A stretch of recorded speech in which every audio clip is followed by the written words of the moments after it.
Join us for insights into just what is happening inside the Republican race.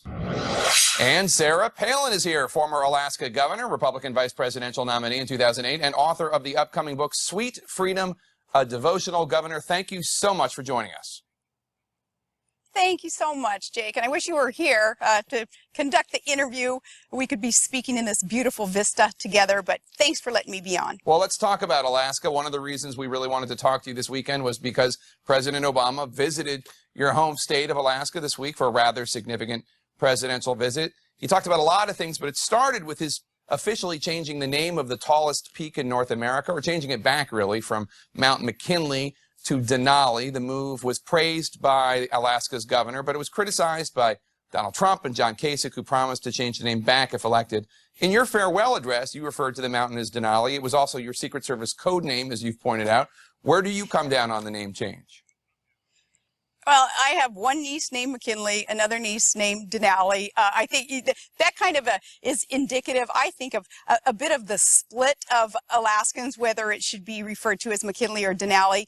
The name of the national park, though, McKinley National Park, was changed to Denali some years ago, so I thought that was good enough. You know, we could keep McKinley as the highest peak on the North American continent. We could keep that name McKinley. I think a lot of the criticism, though, Jake, is just the fact that Obama would spend the time, the effort, the political capital even on such a thing when, you know, the Middle East is a tinderbox. Our economy still sucks. So many things are going wrong right now that are under his purview, and yet he would, you know, kind of make it a big darn deal to come up here and rename a mountain. Well, that's a lot of the criticism. As you know, and as you wrote about, Obama, the emphasis of his trip was to highlight climate change, which is affecting Alaska and Alaskans more directly right now than most other states. As you know better than I, winter temperatures in Alaska have warmed an average of 6% over the last 50 years, twice the national average. The village of Newtok may soon vanish entirely as the Nigluk River rises. Listen to what the president had to say. Any so-called leader who does not take this issue seriously or treats it like a joke is not fit to lead. Do you take climate change seriously?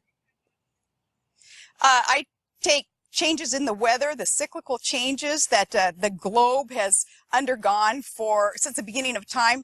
I take it seriously, but I'm not going to blame these changes in the weather on man's footprint. Obama was up here looking at, say, the glaciers and pointing out a glacier that was receding. Well, there are other glaciers, though, that are growing up here, and he didn't highlight that, but he used glaciers as an example. One of the markers, though, that they used to measure the glacier that he was talking about, they started measuring, supposedly, as per this marker, a physical marker, back in the early 1800s. And then they started showing from there how it shrunk, you know, it's receded. Well, man's footprint, the first mukluk was not even near that glacier in the early 1800s when it started melting. It was before the Industrial Revolution. So, you know, these blames on man's activity, some of that, I know it's bogus. Guys, I do want to just point out that the vast majority of climate change scientists disagree with your assessment, but I would like to move on to these other guys because you wrote about them on your post. And on July 4th, the U.S. intercepted Russian bombers off the coast of Alaska and California. And as you note, there are 5 Chinese warships off the coast of Alaska in the Bering Sea. Now, you say this is because China and Russia are no longer respectful or intimidated by the U.S. What do you think President Obama should have done differently that could have changed what we're seeing done by Russia and China? Okay, let's take his recent trip up here, which was pretty much, you know, a tourism jaunt, really. How about while he was up here, he had, as a president, carried a big stick instead of a selfie stick. He could start publicly berating these countries that are sticking it to us with the messages that they're sending. Putin right now he's flagging undersea our resources, claiming them as his own.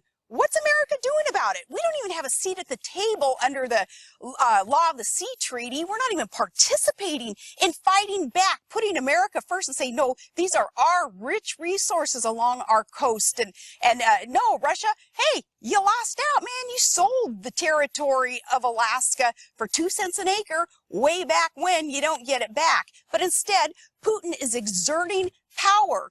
And China is exerting power, and it all has to do with natural resources too, with energy. They need those, of course, to prosper and to grow their empires. America is sitting back. Let's turn to politics. Donald Trump made a lot of headlines this week when he appeared to mistake the Quds Force, an Iranian military group, for the Kurds, a Middle Eastern people. He made his comments during an interview with conservative talk show host Hugh Hewitt. Senator Marco Rubio said about this, if you don't know the answer to these questions, you're not going to be commander-in-chief. You're not fit to be commander-in-chief, he suggested. Trump says that the questions amounted to a game of gotcha. What did you think? I think I'd rather have a president who is tough and puts America first than can win a game of Trivial Pursuit. Some of those questions, I don't know if other candidates were posed the same question, so I don't know if they would have the answers, but I don't think the public gives a flying flip if somebody knows who today is a specific leader of a specific region or religion or anything, because that leader will change, of course, when the next president comes into power, just based on the volatility of politics in these other areas. So I don't think the public is so concerned about that. And then, it's kind of subjective too, right? Whether a candidate is worthy to be given attention and respect and be taken seriously if they don't know the leader of a tribe or a religion or even a country.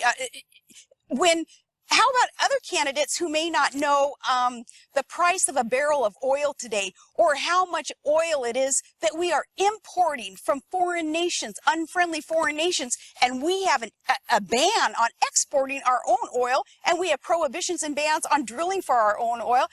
Details maybe involved in that a candidate doesn't know. Hey, I'd be subjected. I say, hey, if you don't know that, well, then you're not worthy of being taken seriously, Mr. Candidate. Donald Trump said this week that Jeb Bush should speak English and not Spanish when he's campaigning in the U.S. Jeb Bush's response was that Trump doesn't value tolerance. What did you make of that debate? I don't know what, choosing to speak English or Spanish in a conversation, what that would have to do with somebody opposing it with tolerance or not. I think that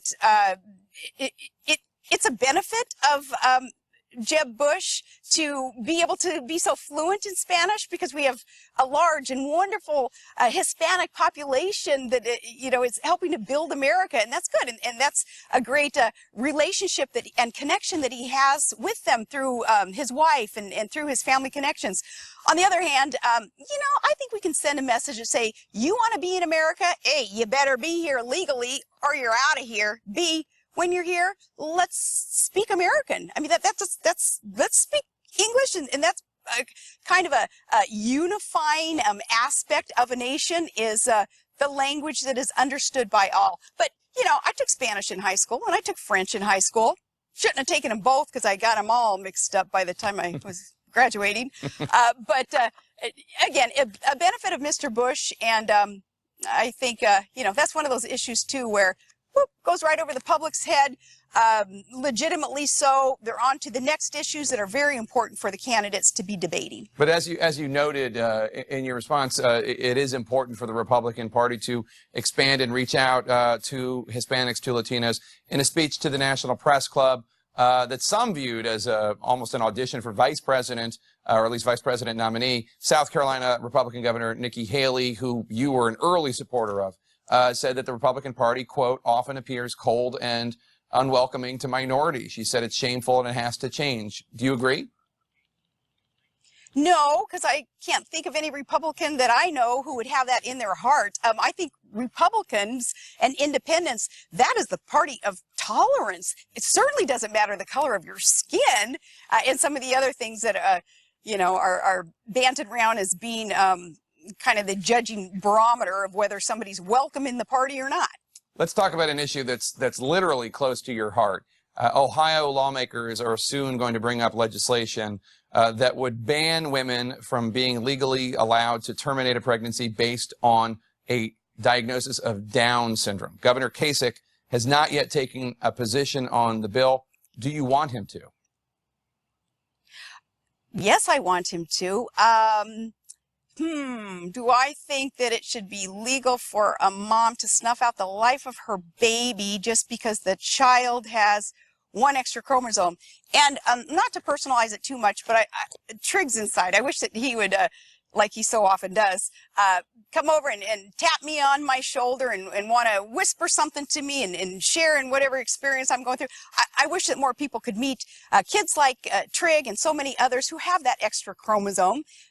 They're amazing, wonderful kids. They teach us more than we're ever going to be able to teach them. They keep us grounded and put things in perspective in our lives.